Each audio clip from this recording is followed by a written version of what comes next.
Assalamu alaikum students. Welcome to our first online math class. I hope you all doing well and ready to learn. In this class, we will study math in simple and interesting way. Today we will start with basic topic to understand the concept clearly. So please keep your rough registers and pencils ready. Pay attention and feel free to ask any question if you do not understand something. Let's begin our lesson. आज का जो हमारा lesson है वो है chapter number 2 algebra. उसकी सब domain है एक्सपेंशन एंड फैक्टराइजेशन। यहाँ हम थोड़ा सा ओवरव्यू ले लेते हैं कि एक्सपेंशन क्या होती है और फैक्टराइजेशन क्या होती है।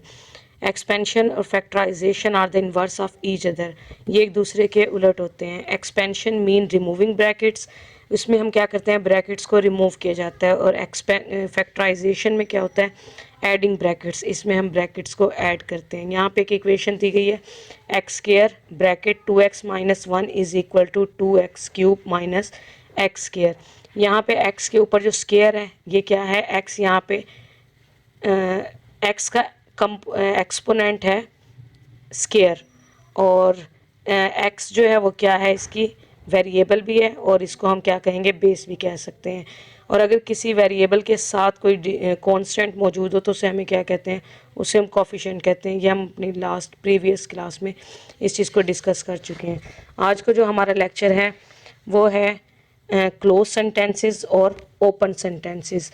क्लोज सेंटेंसेस क्या होते हैं और ओपन सेंटेंसेस क्या होते हैं। क्लोज सेंटेंसेस क्या होते हैं, ऑलवेज ट्रू और ऑलवेज फॉल्स। या तो वो हमेशा ट्रू होते हैं या हमेशा उनकी स्टेटमेंट क्या होंगी, फॉल्स होंगी। कैसे, 15 डिवाइडेड बाई 3, अगर हम 15 को डिवाइड करते हैं 3 के साथ, 3 कितने ज़ार 15 होता है, 3 5 ज़ार 15 होता है, लेकिन यहाँ क्या राइट है 4।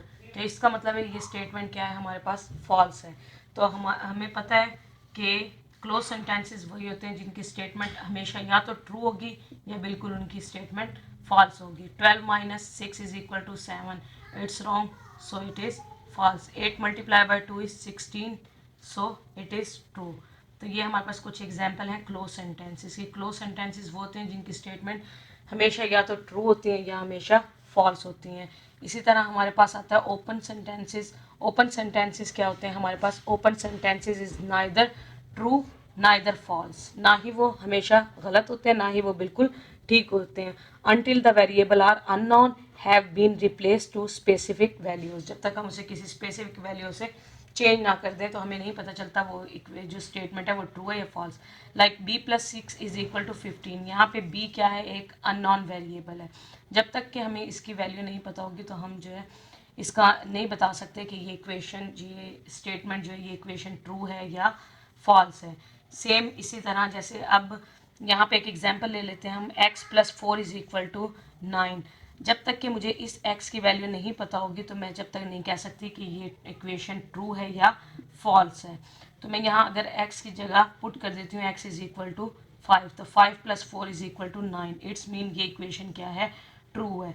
तो ओपन सेंटेंसेस वो सेंटेंसेस होते हैं जिसमें इक्वेशन या नाइदर ट्रू नॉर फॉल्स, जब तक उनकी अननोन वैल्यू का हमें पता नहीं चलता तो हम इसके बारे में फैसला नहीं कर सकते कि ये ट्रू है या फॉल्स है। अलजेब्रिक एक्सप्रेशंस, अलजेब्रिक एक्सप्रेशन क्या है, ये हमारे पास टर्म्स से मिलके बनते हैं, made of terms. Terms, each terms contain क्या क्या होने चाहिए उसमें, कांस्टेंट, वेरिएबल्स एंड ऑपरेशंस। ये हम प्रीवियस क्लास में आप लोग पढ़ के आए हुए। कांस्टेंट क्या होते हैं, alone number is called constant, like 2 5 1 7, जो भी ये नंबर होंगे ये हमारे पास क्या है, कांस्टेंट है। वेरिएबल्स हमारे पास क्या होते हैं, like x y a b, ये हमारे पास वेरिएबल्स हैं। Operations, operation addition, subtraction, multiplication and division, ये ऑपरेशंस हैं। ये तीनों चीज़ें मिलके, इन तीनों में से अगर कोई एक चीज़ हो या ये तीनों चीज़ें हो, ये मिलके हमारे पास क्या बनाते हैं, एक अलजेब्रिक एक्सप्रेशन बनाते हैं। वेरिएबल नंबर, वेरिएबल्स हो नंबर हो या दोनों चीज़ें हो, तो ये मिलके हमारे पास क्या बना रहे हैं, एक अलजेब्रिक एक्सप्रेशन। लाइक एक एग्जांपल है हमारे पास 4y माइनस 7, यहाँ पे 7 क्या है, 7 इज़ अ कांस्टेंट, ये एक ऑपरेशन अप्लाई हुआ है किसका, सब्ट्रैक्शन का। y is the variable and 4 is a number. ये हमारे पास एक एग्जाम्पल है अलजेब्रिक एक्सप्रेशन की। बुक से रीड आउट कर लीजिएगा अलजेब्रिक एक्सप्रेशन का। यहाँ पे आपको अलजेब्रिक एक्सप्रेशन की कुछ एग्जांपल्स दी गई हैं, लाइक 14x+2y, 4x-y+5। ये कुछ एग्जांपल है अलजेब्रिक एक्सप्रेशन की। अलजेब्रिक एक्सप्रेशन अब यहाँ हम देखते हैं 14 एक अलजेब्रिक एक्सप्रेशन है। यहाँ क्यों है वो 14 एक अलजेब्रिक एक्सप्रेशन? अगर जो है कांस्टेंट नंबर है, एक कांस्टेंट नंबर भी हमारे पास क्या होते हैं, यहाँ लिखा हुआ है कि variable and the constant by algebraic operations. तो जो कांस्टेंट है सिंगल डिजिट है, तो ये हमारे पास इसीलिए क्या है, ये भी एक अलजेब्रिक एक्सप्रेशन है। उसके बाद हमारे पास आ जाती है इक्वेशंस। इक्वेशंस क्या होती हैं? Are sentences that shows equality between two expression is called an equation. जिसके दरमियान में इक्वल का साइन यूज़ होता है, दो एक्सप्रेशन के दरमियान में इक्वल का साइन यूज़ होगा, वो हमारे पास क्या होंगी, इक्वेशंस होंगी। यहाँ पे कुछ एग्जांपल्स दी गई हैं। 3x+5 is equal to 0। अगर यहाँ से मैं ये साइन और इस ज़ीरो को रिमूव कर दूँ तो ये क्या है, एक एक्सप्रेशन है।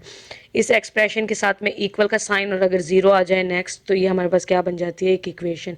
इसमें स्पेशलिटी क्या है कि इसमें इक्वल का साइन है। इक्वल के दो एक्सप्रेशन के दरमियान अगर इक्वल का साइन आ जाए तो हम हमारे पास क्या बन जाते हैं, इक्वेशन। यहाँ कुछ एग्जाम्पल मैंशन है।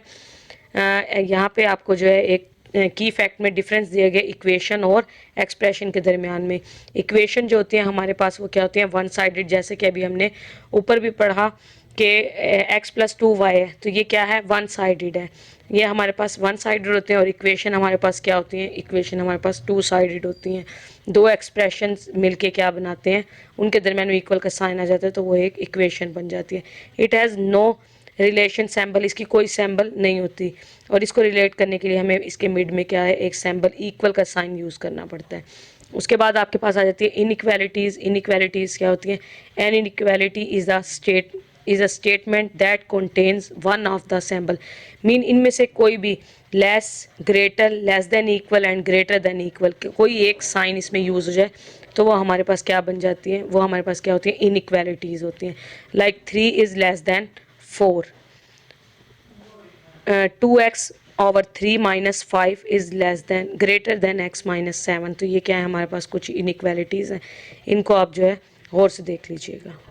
अब सो आप सबको समझ आ गई होगी clause sentence, open sentence, algebraic expressions क्या होते हैं, इक्वेशंस और इनइक्वालिटीज़ क्या होती हैं। तो ये करने के बाद नेक्स्ट आप जो है एक्सरसाइज पे आ जाएंगे। Exercise page number 94, exercise 2.4। इसमें आपके पास question number 1, question number 2, question number 3 ये बुक पे करने वाले हैं, एंड क्वेश्चन नंबर 5 ये आपके जो हैं आज के टॉपिक के रिलेटेड है। तो आपने इनको जस्ट देखना है और एक वर्कशीट आपको सेंड की जाएगी, उसको आपने सॉल्व करके टाइमली सेंड करना है। Thank you. अल्लाह हाफिज़।